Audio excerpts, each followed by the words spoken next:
Today's soap is going to be fragranced with High Tide. This is supposed to be one of those fragrances that has no negative reactions, no discoloring, no acceleration, no ricing, no nothing. So I'm looking forward to that. The colors I'm going to be using are Winter and Lily Pad Green. This is a gift from Renee. I am going to attempt another feather swirl, like I did with my pineapple sage soap. And because this one does not accelerate, I'm hoping to make it a little more pretty, like delicate looking. And when the soap is cut, I'm going to be sticking on the bar a seashell. Once again, similar to how I did my pineapple sage. I'll make sure not to delete the footage this time because I did have footage of me sticking this on the bar and I just deleted it because I was cleaning or something. I'm going to be adding coconut milk in this batch. Coconuts can almost always be related to water. When you think about coconuts, it's usually like a beach somewhere. That's why I'm doing that. Kaolin clay as always. Powdered sugar as always. So like I mentioned in the intro of my Scotty soap, there was a poll in my Patreon with options to choose from for what should I make as my next soap. Scotty soap was chosen first, the fastest, so that's why I made it first. But there was a vote on a seashell soap. That is why we are doing a seashell soap today. First thing I'm adding is our fragrance oil, which also has coconut milk, kaolin clay, and sugar. Here's our green. I need to add a little bit of oil to this so that it'll mix in better. I usually do this before I add the fragrance oil. This is abnormal. I'm being abnormal, as usual. I'm, as usual, abnormal. Therefore, it's normal. Adding some here. I'm just not doing anything more advanced than that. Just taking some oil and yeah, just that. Let's see if that was enough. Looks like it is, just to get it less powdery like. So they say that this is not going to accelerate. I still can't get over my Scotty soap, how heavy the acceleration was. Here goes our lye water. Now we'll start making soap.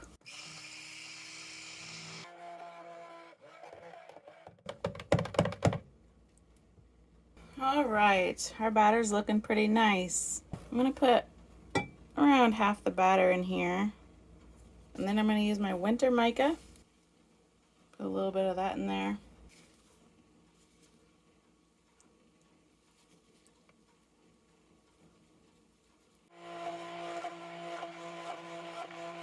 We need to add some to the green. Can't forget that.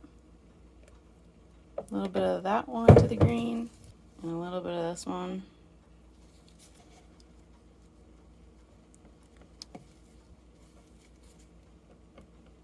Okay, well, what I was gonna do now is pour this uncolored batter in here. So I'm hoping for the slightest swirl, since this is just gonna be like a plain background, white. I'm hoping there will just be a little bit of interest in there.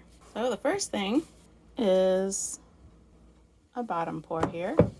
It seems a little thin, but I'm gonna try it anyway.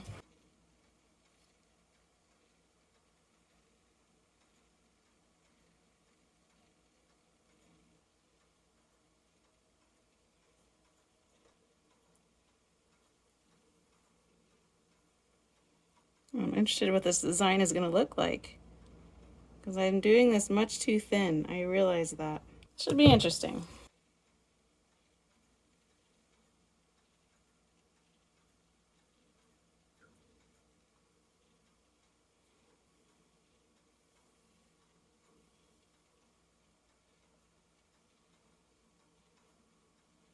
This is so thin. I know I'm doing this too early. The wrong batter consistency. Last time I did it, it was too thick.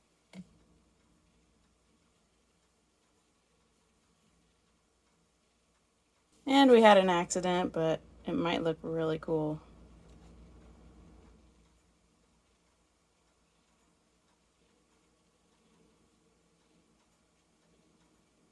Look at how thin this is. It's outrageously thin. Okay, time to hanger swirl. See if it even matters, huh?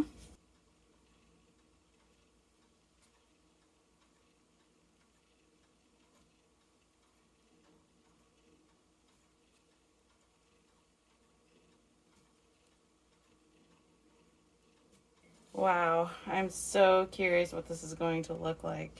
Guess I'll just do an infinity swirl.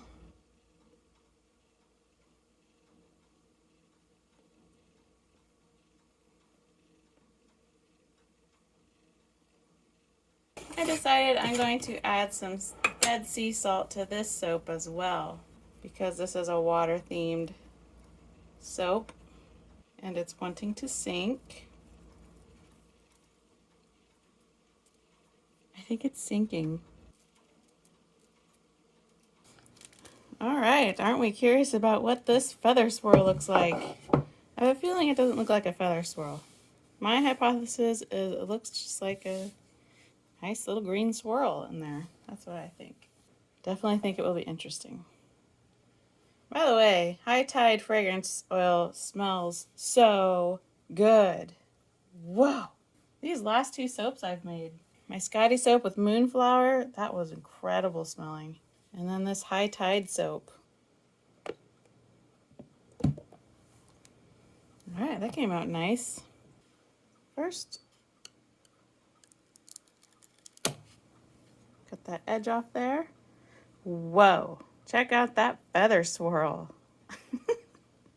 It's pretty cool looking, but there's no feather swirl. Well, let this be a learning lesson then, right? Wait till your batter thickens up.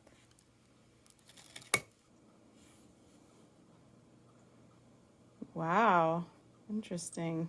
Pretty. It is pretty. I guess I could put the seashell up here. I was wanting to do it in the corner, but we had an unforeseen design arise from our feather swirl made with batter that was way too thin. That's pretty cool though. It's like, oh, look at that. It's like a, you know, that looks like it could be one of those deep sea creatures, one of those weird ones that you'll never see in real life.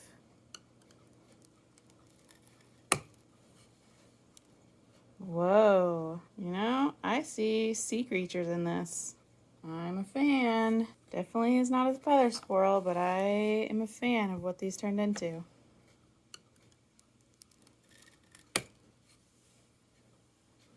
Very unique.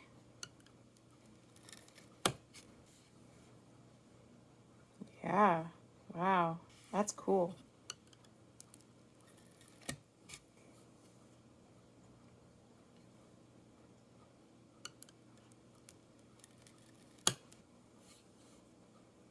They all look pretty similar. Well, what do you think? Is this what you kind of expected it was going to turn into? I did not think it was.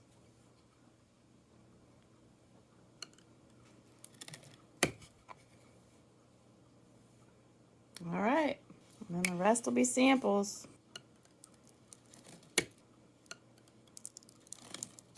You can see that the salt did sink. Well, how do we stick a melt and pour seashell onto a cold process bar of soap?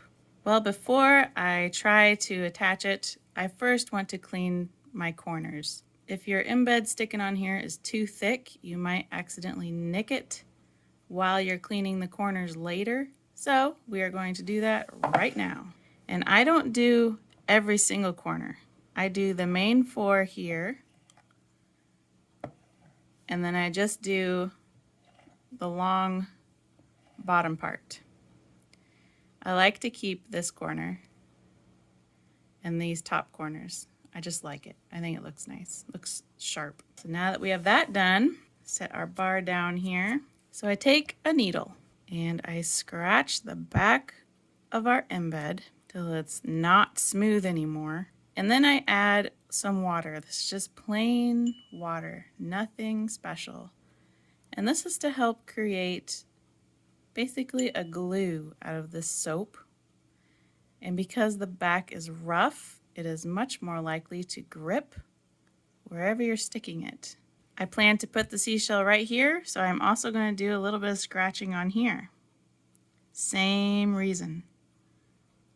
That extra texture helps them to kind of grab each other, at least in my mind. That's what's going on. Okay, and then press down pretty firmly. I'm not being that gentle. I'm pressing down. And then I go around all the edges with some more water because wet soap, when it dries, kind of creates its own adhesive. Now you could stick this on with just some more melt and pour, hot melt and pour, and that would stick very well. Very, very well. But I've been doing just the water method for a very long time, and it has been successful. And so that is what it looks like. Well, our seashell soap smells amazing. One of those very fresh smells. Hey, I bet ozone's in it. I should check here. I have my notes here, and I haven't looked at them yet. Let's look at the notes for high tide. Top notes of citrus and ozone. Okay, ozone must be the fresh smell. When people smell something, they're like, oh, that's fresh. It's got to be the ozone. Because remember, I don't know what in the world ozone is supposed to be. But it's on a lot of scents that I really like, and they're usually very fresh, clean scents. Anyway, top notes of citrus, ozone. Middle notes of jasmine and sea salt. Base of cedar, violet, powder, and light musk. I must also like scents that have powder in it. And it has musk in it once again. So like I said in the last video, if you have any questions pertaining to me or soap making or my opinions on this or that, I would love to answer your questions, if you have any. If you don't have to try to think of one. It's fun. It's kind of an interactive thing. If there are any questions, I plan to answer them in my next soap making video. Well, thank you for sticking with me this long into the video. So I'll say goodbye now.